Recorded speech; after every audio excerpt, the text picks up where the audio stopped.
masih banyak keinginan. Berapapun uang yang kau miliki, engkau tetap dalam keadaan terus menerus dalam kekurangan dan tidak pernah cukup.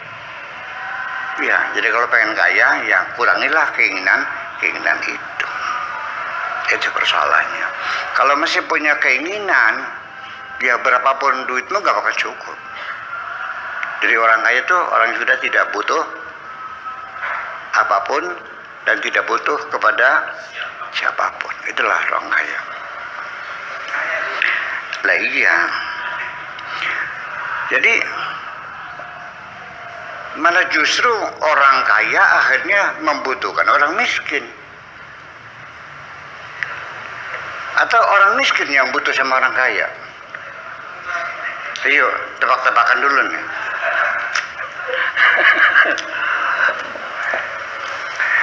Yang butuh itu, apakah orang kaya yang membutuhkan orang miskin, atau orang miskin butuh orang kaya? Orang kaya yang butuh orang miskin. Maaf, karena nanam padi 100 hektar. Kalau tidak ada orang miskin, Anda bisa menggarapnya.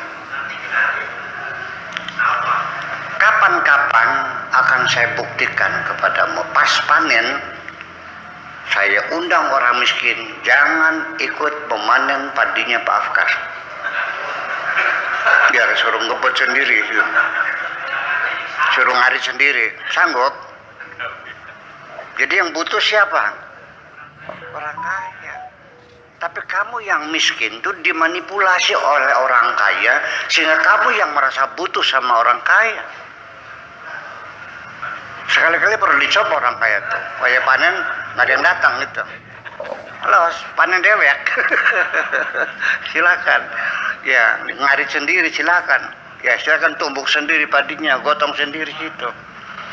Jadi artinya orang itu semakin kaya, semakin membutuhkan banyak orang miskin yang membantunya. Bisanya Anda kaya karena dibantu oleh orang, paham nggak? Nanti saya disangka proletar lagi ini. Iya dong, itu makanya. Ya mungkin balik aja lah. Orang kaya juga jangan lupa diri. Anda juga butuh orang miskin kok. Kan gitu, jujur aja ya. Orang miskin juga ya kadang-kadang memerlukan orang kaya juga. Sama-sama membutuhkannya lah, saling menghormati. Nah kalau kita sudah saling membutuhkan. Nah ketika ada orang miskin nggak makan, sebenarnya orang kaya, kenapa Anda diam saja? Itu persoalan. Iya kan? Dan di Bakasiran Tegal, Tegal maning enggak. Ya gitu persoalannya. Jadi orang kaya sendiri juga tidak merasa berkewajiban untuk makani orang miskin. Kenapa demikian? Karena kita ini masih pakai sistem personal, pribadi. Jadi orang kaya yang dermawan bagi-bagi Indomie, bagi-bagi beras, sehingga orang miskin itu merasakan kebaikan hati orang kaya, ya kan, sumbangannya, bantuannya dan sebagainya, ya, meminta belas kasihan orang kaya. Sebetulnya jangan kebaikan itu, ngasih makan orang miskin itu jangan diserahkan kepada kebaikan pribadi yang nantinya orang miskin merasa berhutang budi. Tapi dalam sistem yang kita bikinkan dalam bermasyarakat ini, bahwa orang kaya berkewajiban ngasih makan orang miskin melalui sistem perpajakan, diadministrasikan. Jadi rakyat kita berterima kasih kepada negara, bukan kepada orang kaya itu. Paham? Paham? Ya iya. Nah kalau orang miskin semuanya dikasih makan cukup, hidupnya tenang, makan cukup, sakit tidak takut tidak bisa berobat, anak-anak tidak takut tidak bisa sekolah karena ada jaminan sosial yang ini, di situ yang akan menumbuhkan cinta tanah air yang sejati. Selesai, paham? Lah iya, ya kalau orang makannya susah, sakit nggak bisa berobat, anak bisa sekolah, dari mana munculnya cinta tanah air itu? Paham? Lagi yang ngomong kan? Iya. Nah, itu persoalannya. Itulah kira-kira. Nah, itu cerita nyimpang dulu, balik lagi, kita kembali.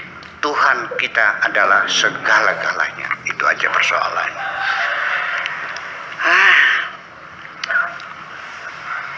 Anda juga kalau baik hati, nolong orang, membantu orang, yang Anda kasih makan, yang sakit Anda obati, Anda dicintai orang kok.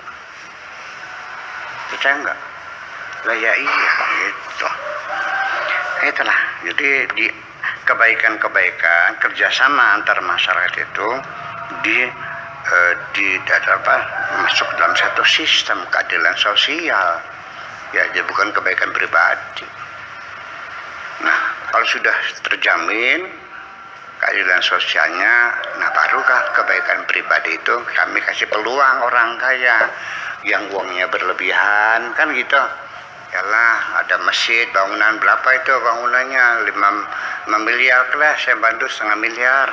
Kebaikan pribadi silakan itu mah. Ya, jadi jangan sampai orang miskin harus berterima kasih kepada orang kaya. Iya, berterima kasihlah kepada Allah Subhanahu wa Ta'ala. Gitu.